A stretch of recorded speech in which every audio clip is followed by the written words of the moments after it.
9 दिवस उपोषणाला बसल्यानंतर कलेक्टर येत नाही,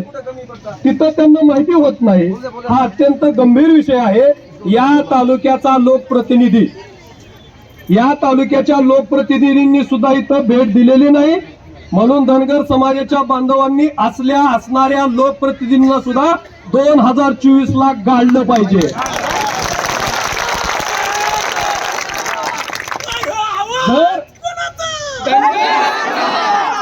आपण फक्त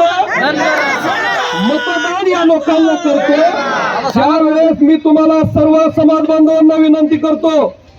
की हा जर लोकप्रतिनिधी 2024 ला तुमच्या दारामध्ये मताचा जोगवा मागायला, तर या गजानन बोरकरकर बघून तुम्हाला मतदान करावं लागेल की तुमच्यासाठी जो माणूस रात्रंदिवस अन्नाचा कण न घेता इथं उपोषणाला बसला आणि या ठिकाणचा लोकप्रतिनिधी जर आपल्या मागण्यांकडे दुर्लक्ष करत असेल, तर या लोकप्रतिनिधींना ज्यावेळेस तुमच्या दारात मतासाठी येईल त्यावेळेस चपलाने त्या माणसाचं थोबाड फोडलं पाहिजे। अरे धनगर समाजाचा फक्त मतासाठी वापर करता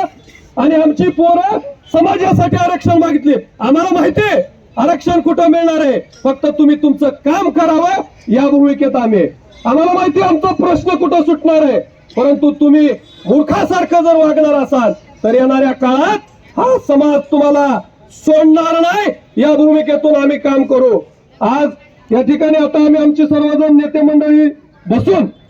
आम्हाला या पुढची भूमिका काय घ्यायची हा निर्णय करू आणि त्यानंतर मित्रांनो आपण सर्वजण जो मोर्चा आहे त्या मोर्चाला सर्वजण सामोरे जाऊ आणि कलेक्टरचा निलंबन करणं ही सगळ्यात महत्वाची आपली आजच्या मोर्चाची मागणी असेल।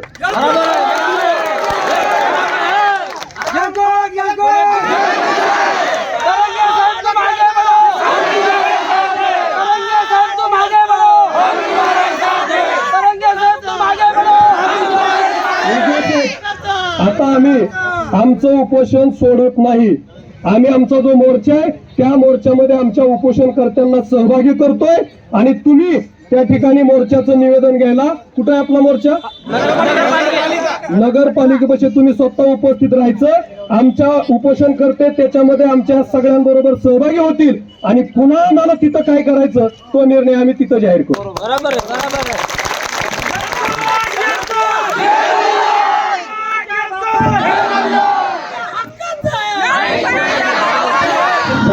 समाज बांधवांना माझी विनंती आहे, 2 मिनिटं शांत बसा,